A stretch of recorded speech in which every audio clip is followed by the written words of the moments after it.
Pete and Hannah's Watch List. I'm your host, Pete Mitchell. I'm here with my great co-host, Hannah! Hello, people. Hannah, we're here for What's Next, the show where we help you figure out what to watch next. On today's show, we review Godzilla vs. King Kong, The New Empire, and we take a look at Kung Fu Panda 4. But before we begin, let us tell the viewers and the listeners what they should do. Pretty please leave a like and subscribe to our channels, and leave a comment down below any of your feedback for this week, and what are you watching this week.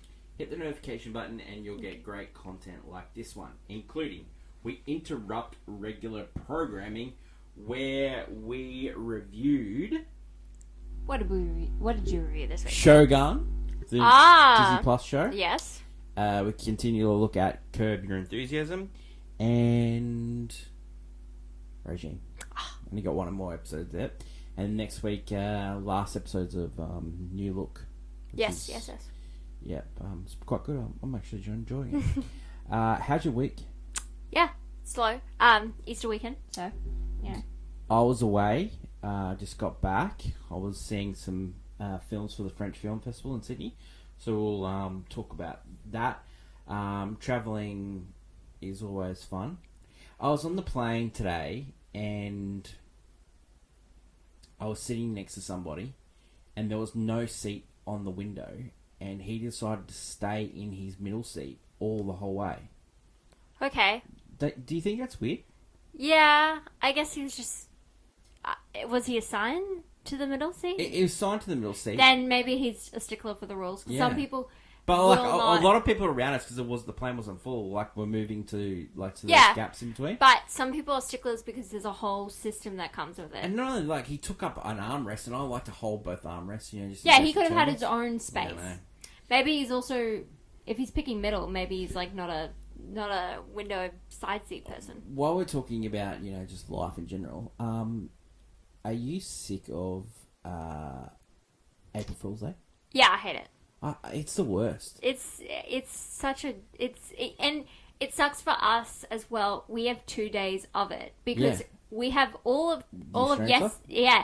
So for us, we had April 1st, but then Americans basically a day later are getting all April 1st as well, and so it's 2 days of just misinformation. And now companies are getting in on it as well. A lot of companies, people.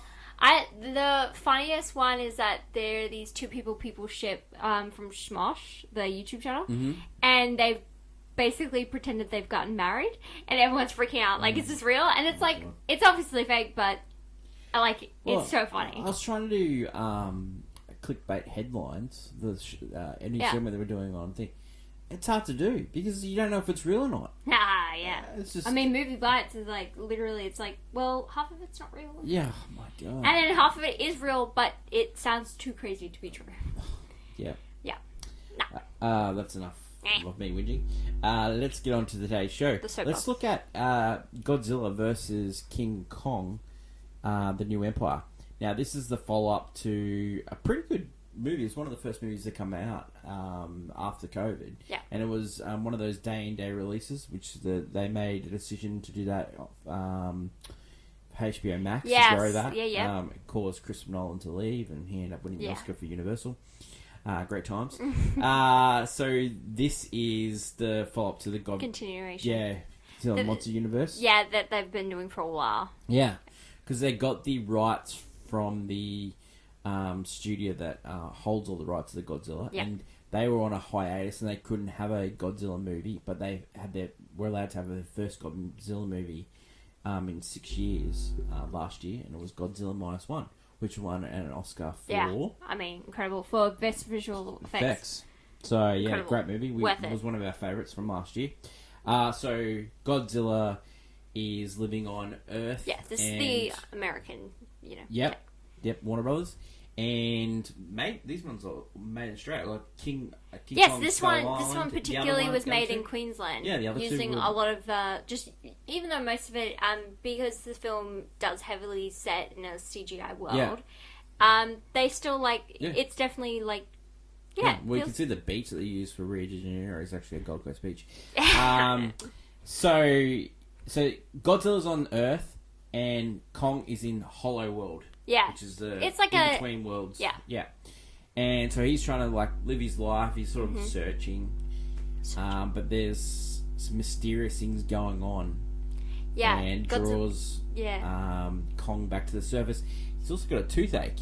Yeah, I know. They explain the fact that one of the characters has become a vet, but only specifically to Titans. Yeah. And so, like, he to influence this moment is like, oh, he's got a toothache, and then this guy comes in and he pulls the tooth out. Well, we get some new characters in this one, so we get the tracker guy.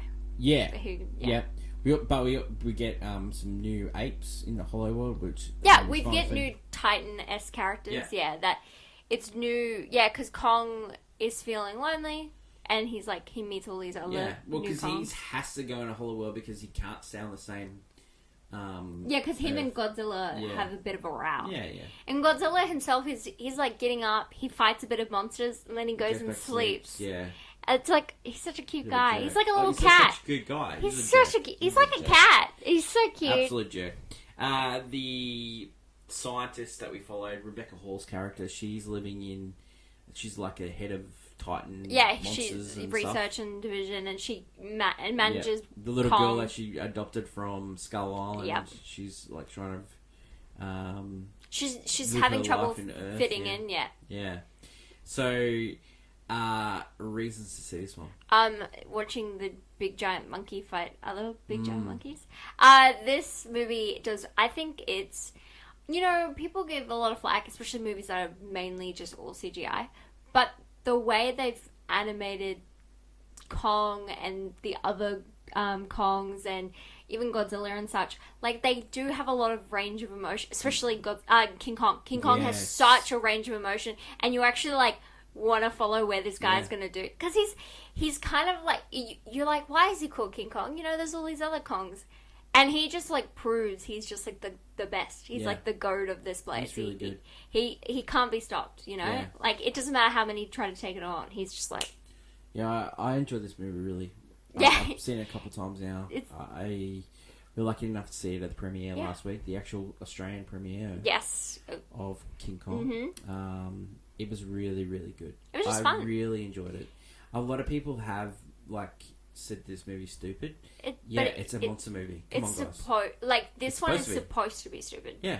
And that's kind of good because some people just want to see, like, movies to switch their brain off. I do find the humans getting in the way. Yeah, and they're not as funny as they're such. Not, no.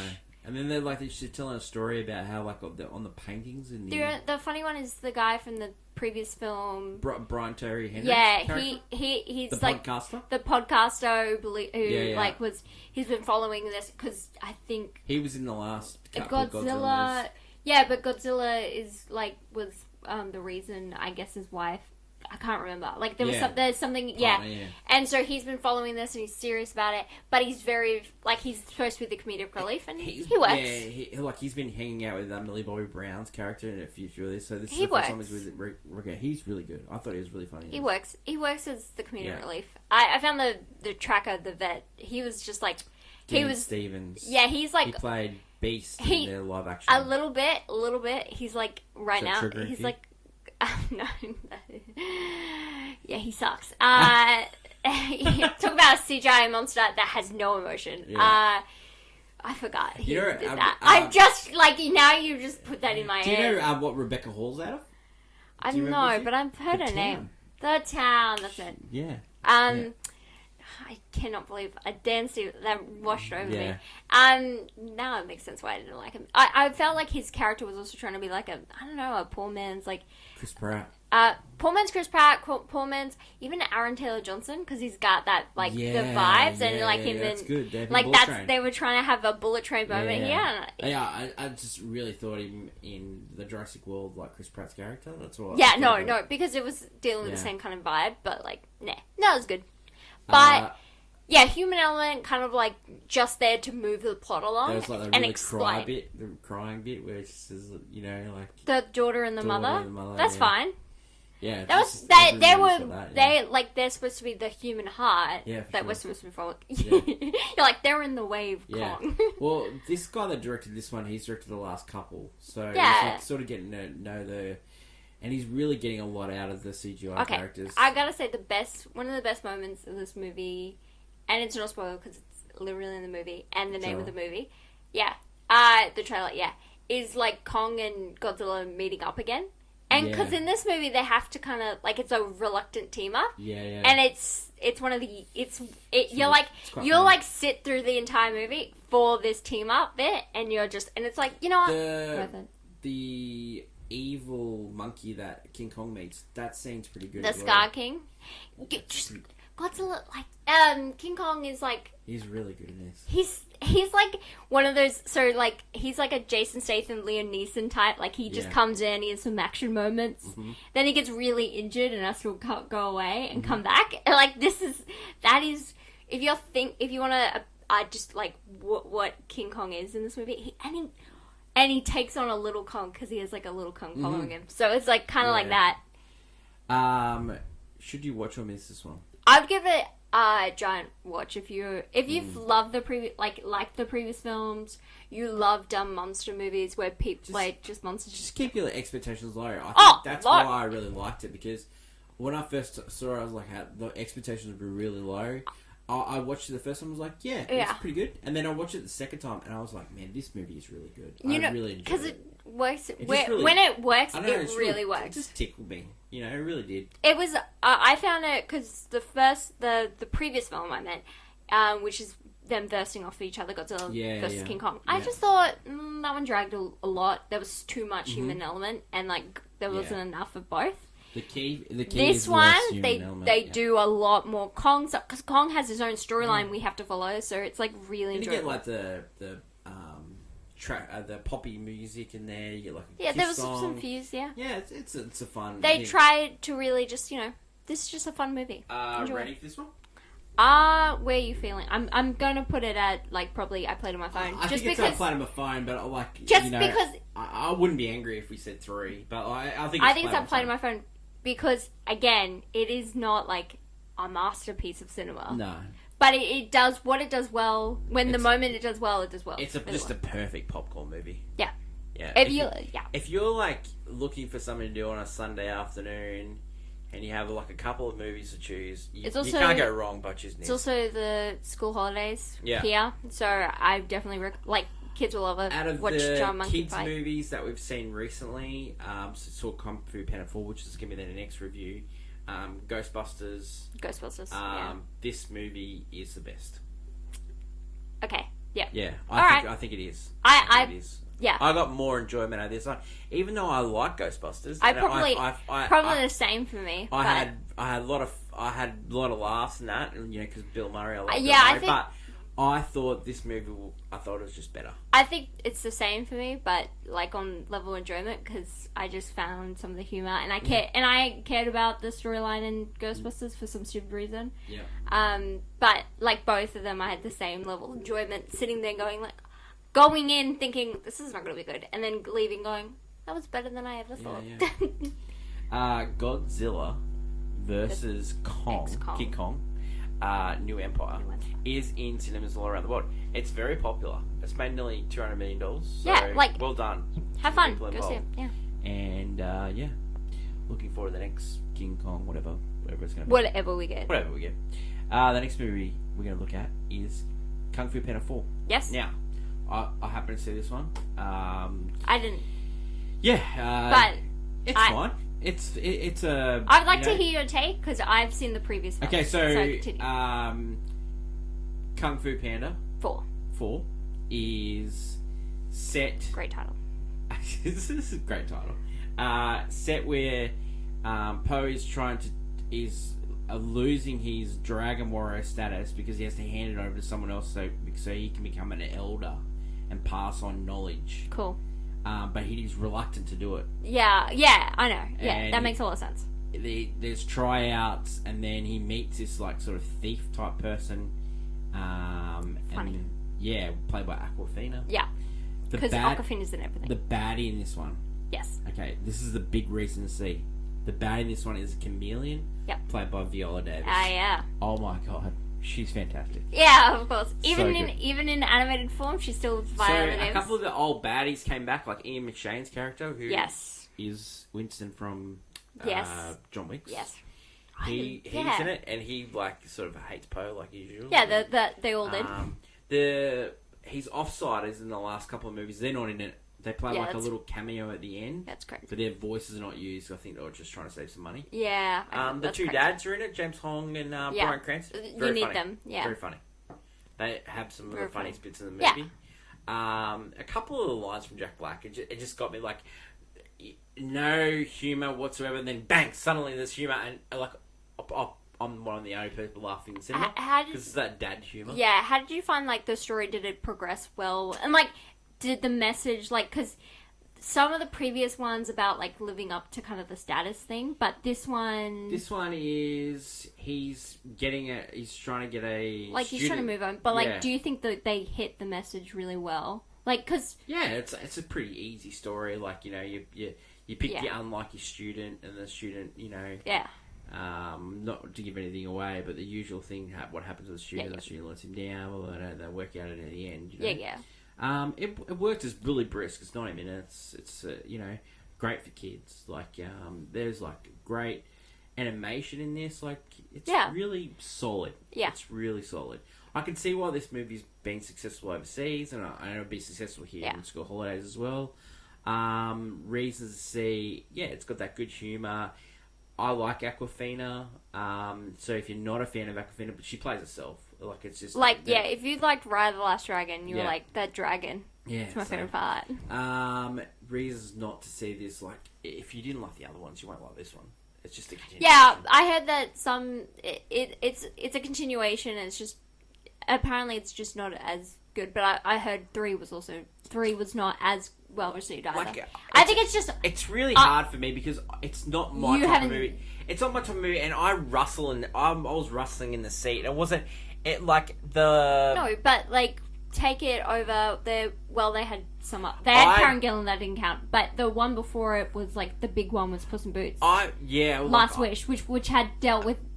For me, that was amazing. I like the Shrek movies. I like Puss in Boots. Yeah. I prefer that over this. Yeah. I prefer the Minion movies over this. Well, that's Illumination. Different. Yeah, but I prefer that stuff over this. This is fine. Yeah, this is fine. This is fine. I think some people if I was going to give it a rating, it'd be perfectly down the line. I played on my phone. It held my attention for bits, but just didn't hold my attention for the whole time. You know what? That's what kids' movies are nowadays. But I will say, Jack Black is just the king of the kids. Yeah, he's really good. He's the best bit of this movie. Bryan Cranston and James Hong, best bits. Great. I can tell you in the previous films, they were the great baddie. Yeah, Viola Davis. She's perfect. Chameleon. They've always had great baddies. Great baddies. That's what's been the shining thing of the series. That's Kung Fu Panda 4. Yeah. That's it for today's show. Tomorrow, movie news. And we'll be previewing Monkey Man. And also we'll be previewing... The First Omen? Yes, The First Omen, which I'll be seeing this week as well. No, prequel. I think the guy from Love Actually is in the... The main guy? Yeah. Oh, really? Wow. Yeah, and he was also in that movie with Rachel McAdams. What, About Time? He was in About Time. The father. Oh, yeah. God, just figured stuff out. Yeah. Great times. Yo. Yeah. So until then, thanks everyone for watching. Don't forget to like, follow, subscribe to our channels. Leave feedback on if you've seen the movies. Leave feedback and tell us what you think. Yeah. Kung Fu Panda 4, 2 stars. King Kong, Godzilla. Would you also say 2 stars? Would you also say Kung Fu Panda? Watch or miss? It's a watch for kids. I wouldn't say for adults. It didn't cross over for me, but you know, that's it. Not like the monkey movie. Long live cinema. That is my lovely, great co-host Hannah. Until tomorrow when we catch up for movie news, it's bye for now. Bye.